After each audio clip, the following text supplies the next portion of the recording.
Olá, pessoal, sejam bem-vindos. Nós estamos aqui no nosso terceiro bloco de questões, tá?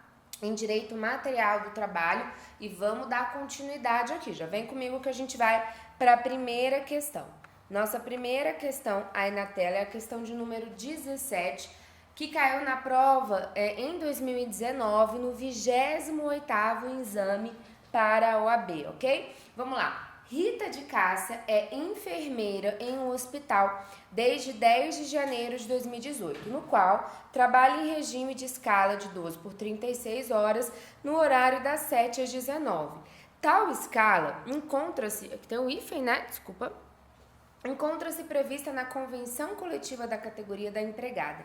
Alguns plantões cumpridos por Rita de Cássia coincidiram com domingos e outros com feriados. Em razão disso, a empregada solicitou ao seu gestor que as horas cumpridas nesses plantões fossem pagas em dobro. Pessoal, vamos lembrar aqui para a gente fazer uma revisão da jornada 12 por 36. A jornada 12 por 36, ela tem 12 horas de trabalho seguidas por 36 horas de descanso. Quando a gente está falando da jornada 12 por 36, a gente precisa lembrar que a reforma trabalhista modificou a sistemática da jornada 12 por 36. O que a gente tem de diferente? Agora, na jornada 12 por 36, o trabalhador que é mensalista, ele já vai ter incluso no salário o pagamento das férias e dos feriados, e do final de semana, no domingo. Então, ele não vai receber em dobro o dia que ele trabalhar aos domingos ou nos feriados. Então, tanto feriados quanto domingos, para o pessoal que trabalha 12 por 36, não há mais a dobra, ok? Ele não vai ter direito de mais uma folga, se ele trabalhou no feriado, ele não tem direito de pagamento em dobro, porque conforme a reforma trabalhista, o 59A da CLT, e tá aqui no seu material, tá? Eu tô colocando a partir de agora os artigos já para facilitar a sua vida na hora da revisão.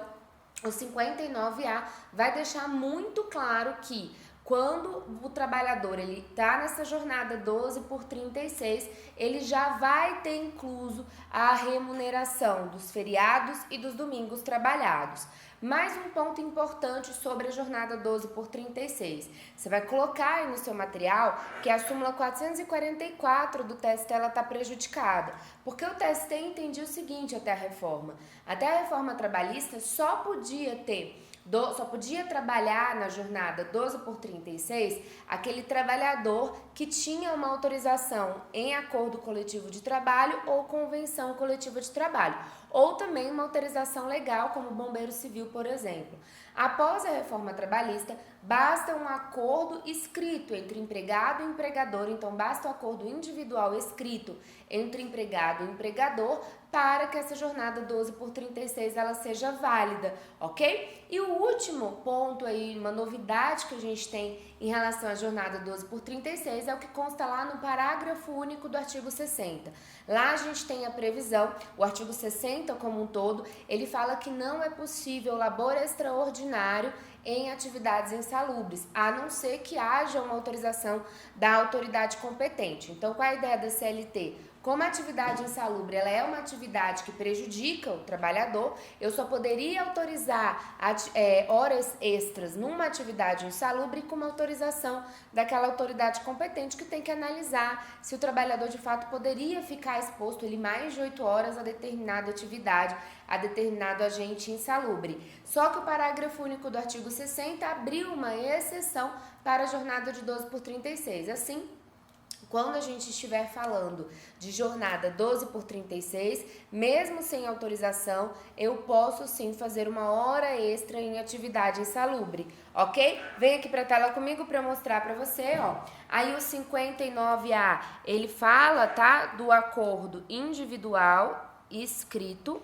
Basta esse acordo, tá? Mas obviamente também pode por meio da CCT ou por meio do ACT, ok? Essa remuneração, pessoal, ela já abrange, ó, descanso semanal remunerado, que é o nosso repouso, e os feriados, tá? E também as compensações, as prorrogações de trabalho noturno. E aí aqui o artigo 60, no parágrafo único, traz como exceção, né, as jornadas de 12 horas de trabalho por 36 horas ininterruptas de descanso. Olha aqui o que diz o artigo 60, que artigo importante. Nas atividades insalubres, assim consideradas as constantes dos quadros mencionados no capítulo da segurança e da medicina do trabalho, ou que neles venham a ser incluídas por ato do Ministro do Trabalho, Indústria e Comércio, quaisquer prorrogações, hora extra, só poderão ser acordadas mediante licença prévia das autoridades competentes em matéria de higiene do trabalho,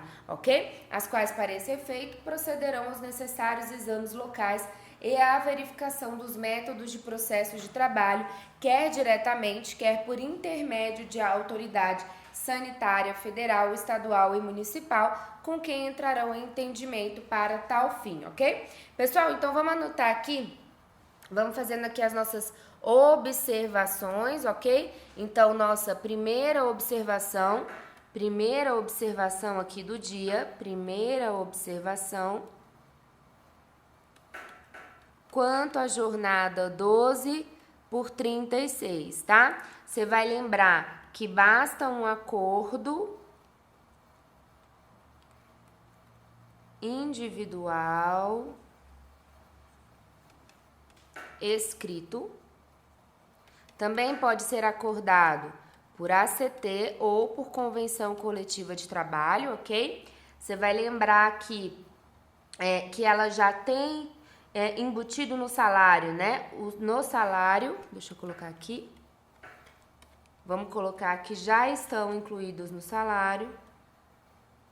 Já está incluído no salário a compensação do repouso semanal remunerado e do domingo, ok? E não precisa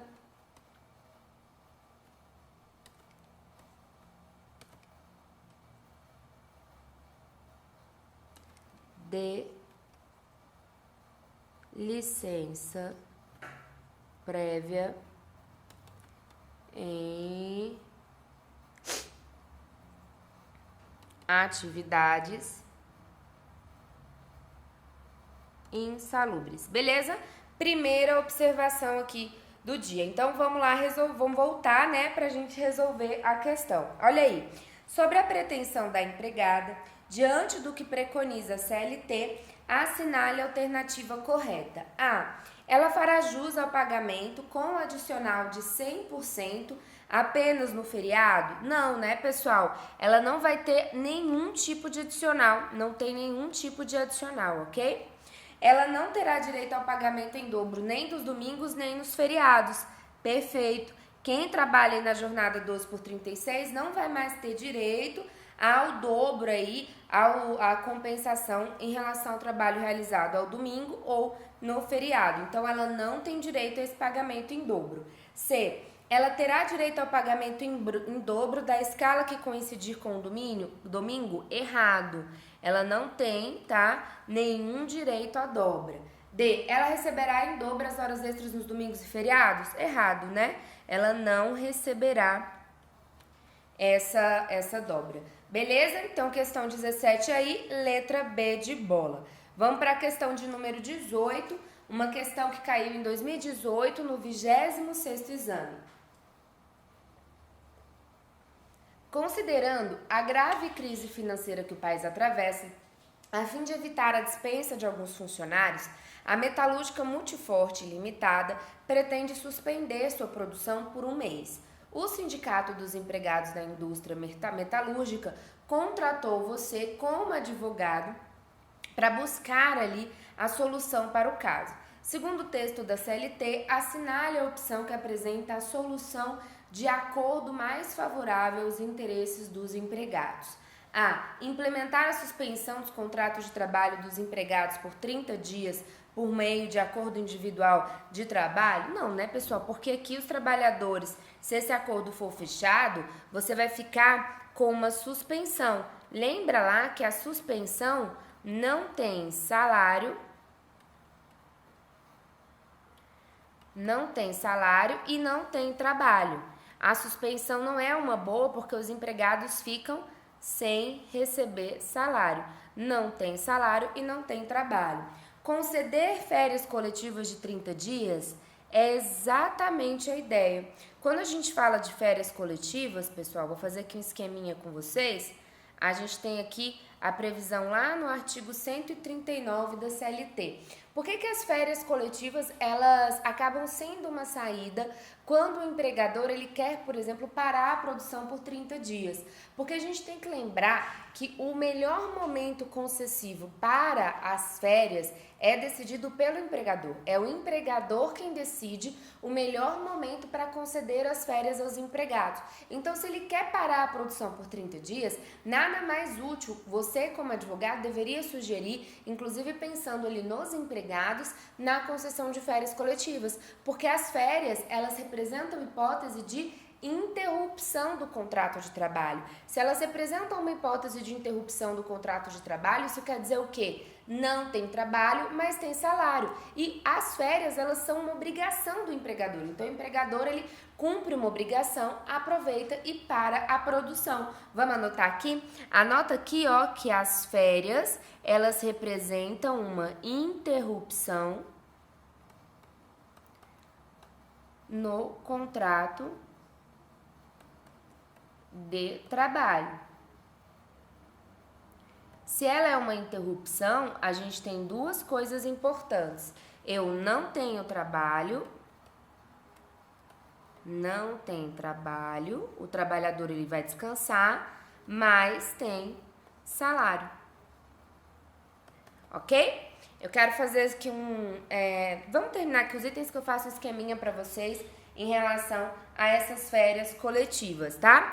Promover o lockout, errado. O lockout, pessoal, ele é proibido, tá? Ele é proibido pela lei de greve. A lei de greve, a 7783 de 89, se vocês quiserem anotar aqui, lei número 7.783 de 89, a lei de greve, pessoal, no último artigo da lei de greve, ela proíbe o lockout. O que é o lockout? O lockout é quando o empregador paralisa a produção e não paga salário para os empregados. Então, a paralisação do trabalho, da produção, com fins de reivindicação, é um direito apenas do empregado por meio da greve.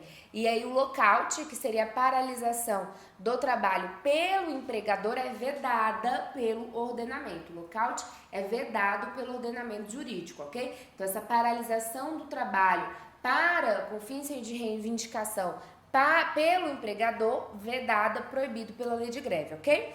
E letra D, implementar a suspensão dos contratos de trabalho dos empregados por 30 dias por meio de acordo coletivo de trabalho. Aqui foi muito parecido com a letra A, né? Então aqui, letra D, erradíssimo também, tá? Até porque tá igual aí a letra A, ok? Pessoal, vamos agora aqui, eu quero anotar com vocês, vou abrir aqui uma tela. Deixa eu pegar aqui para vocês uma tela em branco. Vamos anotar aqui uma segunda observação, tá? Só para fins de observação,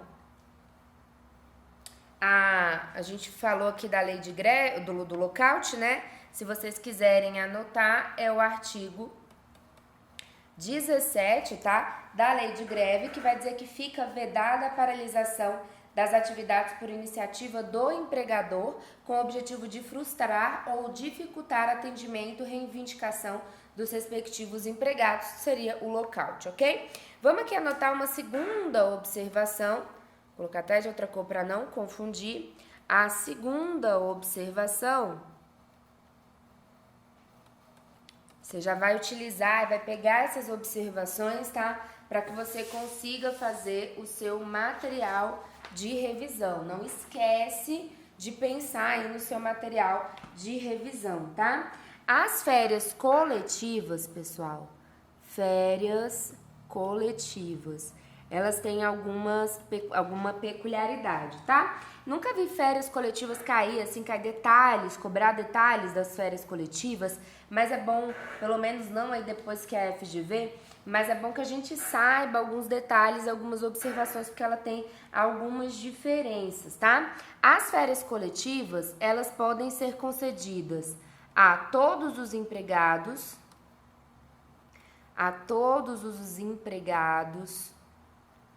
parte dos empregados ou um setor específico. Então, por exemplo, numa escola em geral, os professores recebem férias coletivas porque em julho e dezembro não tem aula, tá?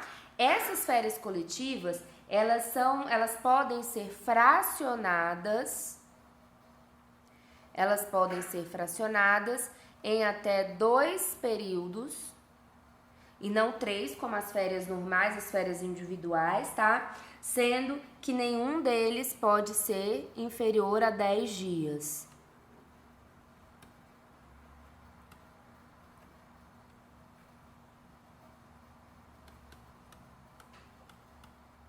Então, aqui é uma peculiaridade das férias coletivas, tá?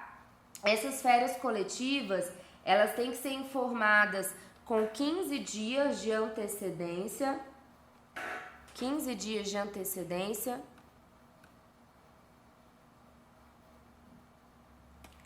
Para a autoridade competente, tá?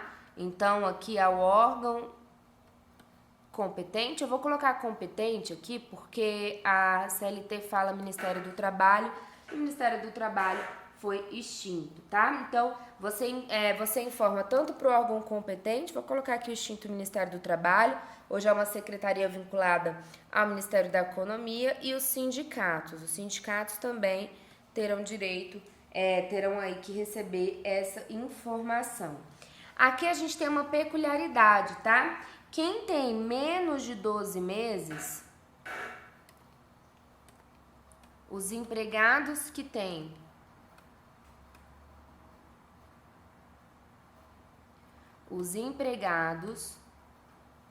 com menos de 12 meses de trabalho, eles vão gozar de férias proporcionais. Como assim? Deixa eu explicar isso aqui para vocês.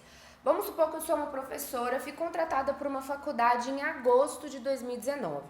E aí, quando chega dezembro de 2019, a faculdade resolve dar férias coletivas. Só que se eu fui contratada em agosto, eu tenho setembro, outubro, novembro, dezembro, 4 meses só de contrato de trabalho.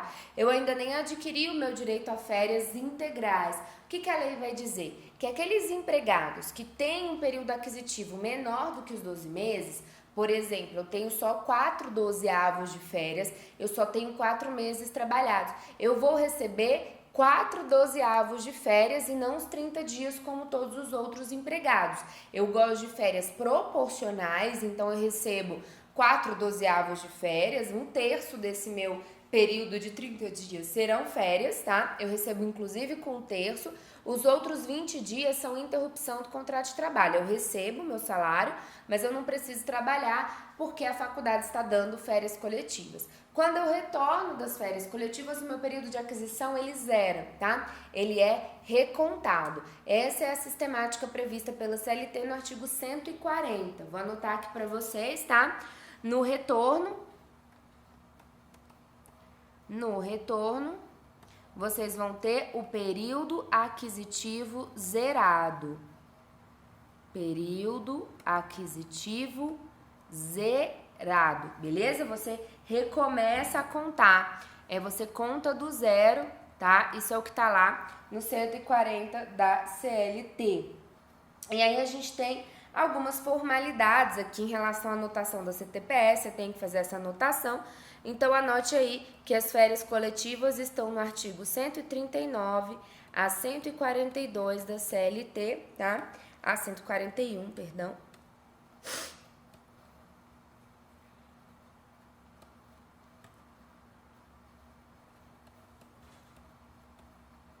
A 141 da CLT. Beleza? Então, em relação a férias coletivas, basicamente é isso aqui. Na questão, ele te pedia ali a melhor solução como advogado, o que você acha mais interessante para os empregados, seriam de fato as férias coletivas. Ok? Vamos voltar para a tela, mais uma questão, tá? Questão 18 aí, coloquei aqui os artigos para vocês, tá?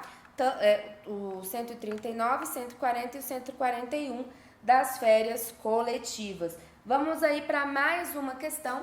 Agora a nossa questão é a questão número 19. Olha o que diz a questão 19. 2007, FGV, OAB, 24º exame. Vamos lá. Um empresário explora o ramo de farmácias e drogarias, possuindo 18 filiais divididas por 2 estados da federação. Cada filial tem 5 empregados, todos com CTPS assinada.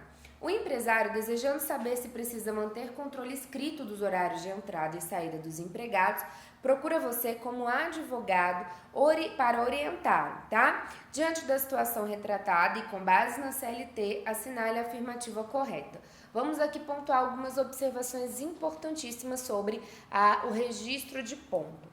Primeira coisa, o 74, parágrafo 2º da CLT, que já está aqui no seu material, ele é muito claro ao afirmar que só é obrigatório o registro na folha de ponto pelo empregador se esse estabelecimento tiver mais de 10 funcionários. A própria CLT, e aqui olha como a literalidade da lei é importante. Aqui ele estava te cobrando peguinha. Essa questão eu julgo difícil, eu reputo ela uma questão difícil. Porque você pode lembrar, a empresa que tem mais de 10 funcionários tem que ter folha de ponto, mas é por estabelecimento. E aqui ele deixa bem claro, a empresa tem muitos empregados, porque diz que cada estabelecimento tem 5 empregados e ele tem 18 filiais. Então, a empresa em si tem mais de 10 empregados, mas cada estabelecimento tem só 5 empregados. Se em cada estabelecimento eu tenho 5 empregados, eu não preciso ter folha de ponto como empregador. Vamos ler o 74, parágrafo 2º juntos, para você ver como a questão é letra da lei? Olha o que diz aqui o parágrafo 2º do 74, que eu tô dentro da CLT, tá? Dentro da CLT. Para os estabelecimentos de mais de 10 trabalhadores, será obrigatória a anotação da hora de entrada e de saída em registro manual, mecânico ou eletrônico, conforme instruções a serem expedidas pelo Ministério do Trabalho, devendo haver pré-assinalação do período de repouso. Pessoal, isso aqui você tem que lembrar lá de direito empresarial mesmo. Estabelecimento aqui pra gente é unidade física. Então, por unidade física, para que eu tenha essa obrigatoriedade de registro da folha de ponto, tem que ser um estabelecimento com mais de 10 empregados, tá? Sempre que a gente fala do 74, parágrafo 2º, eu gosto de te lembrar da súmula 338 do TST, que fala sobre ônus da prova. Essa vai ser a nossa terceira observação, e aí já uma observação que pode te ajudar lá na prova de processo do trabalho, tá? Terceira observação, folha de ponto. A folha de ponto, conforme o 74, parágrafo 2º da CLT, é obrigatória para empresas, para estabelecimentos, vamos colocar igual a lei, estabelecimentos com mais de 10 empregados, ok? Aqui vai ser obrigatória. Lembra também da nossa súmula 338 do TST. A súmula 338 do TST, pessoal, ela fala duas coisas importantes. Ela fala que a folha de ponto com horários uniformes, ou seja, o horário britânico, aquela folha de ponto que tem assim 800, 1900, ela é imprestável para fins de prova, porque se presume que ela foi pré-assinalada. Então, a folha de ponto com horários uniformes, ela é imprestável para fins de prova. Se o empregador que tinha que ter folha de ponto apresenta essa folha de ponto com horário uniforme, ele atrai para si o ônus da prova da jornada. O ônus da prova da duração do trabalho, em regra, é do empregado. Quando o empregador atrai para si, junto uma folha de ponto imprestável, ele atrai para si e aí eu inverti, o ônus da prova passa a ser do empregador. O empregador passa a ter que provar a jornada do trabalhador. E ela traz uma outra observação também. Se o empregador que tinha que juntar folhas de ponto, ou seja, tem mais de 10 empregados por estabelecimento, não junta, esse empregador, ele também está atraindo para si o ônus da prova. Beleza? E a última observação sobre folhas de ponto. Quando a gente está falando de empregado doméstico, sempre é obrigatório o registro do horário do trabalhador doméstico, independentemente do número de empregados naquela residência. Vamos anotar? Vem aqui comigo, ó. A gente vai colocar aqui doméstico, obrigatório, o registro, independentemente do número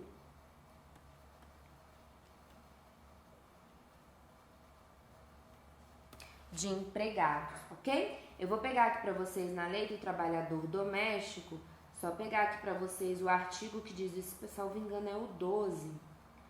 Deixa eu ver que é exatamente o 12, tá? Artigo 12 da Lei Complementar 150 de 2015, tá? Já que a gente ainda tá aqui nas nossas observações, aproveita e anota aí no 12/36, pega o seu material, tá? E anota aqui, ó, que a súmula 444 do TST está prejudicada, tá? Ela tá prejudicada, anota aí no seu material, por conta do 59A da CLT. Ok? Vamos voltar lá para nossa tela para agora sim resolver nossa questão. Então, vamos aqui voltar para a questão. Olha só, vamos ler os itens. Diante da situação retratada e com base na CLT, assinale a afirmativa correta. A. O controle de ponto deve ser mantido porque a empresa possui mais de 10 empregados? Não deve ser mantido porque a empresa... Deixa eu colocar aqui o contrário. O erro tá aqui, ó. Não deve ser mantido, tá? A análise deverá ser feita por cada estado da federação, sendo obrigatório o ponto se houver mais de 10 empregados no espaço geográfico do estado? Nada a ver, não tem nada a ver aqui o espaço geográfico do estado, tá? Nada a ver esse espaço geográfico do estado. O empresário não precisará manter controle escrito porque tem menos de 10 empregados por estabelecimento? Perfeito, ele tem aqui, ó, 5 empregados por estabelecimento, então ele não vai precisar manter essa folha de ponto. D. A lei é omissa a respeito, daí porque, a título de cautela, é recomendável que seja marcado o controle, podendo haver a pré-assinalação da pausa alimentar? Errado, a lei não é omissa, ok? Pessoal, a gente vai cortar esse bloco agora, tá? A gente viu aí algumas questões importantes, estamos fazendo observações e eu tô colocando aí para vocês no material os artigos da lei que estão sendo cobrados. Não preciso nem dizer que isso é interessante para você perceber como a letra da lei cai. Então, às vezes a gente faz a leitura aqui na aula porque é muito importante, tá? Mas, de qualquer maneira, você vai pegar esses artigos e você vai fazer a releitura e a releitura desses artigos porque eles são cobrados. Já cai uma vez, pode cair de novo. Aproveita que eu tô colocando os artigos aí junto de cada questão para depois você voltar e revisar. E não deixa de olhar as nossas observações que traz aí um panorama dos conteúdos, os pontos mais importantes para facilitar a sua vida, ok? Qualquer dúvida, como sempre, manda aí para a área do aluno que a gente está à disposição. Bons estudos, conte conosco e até o próximo bloco.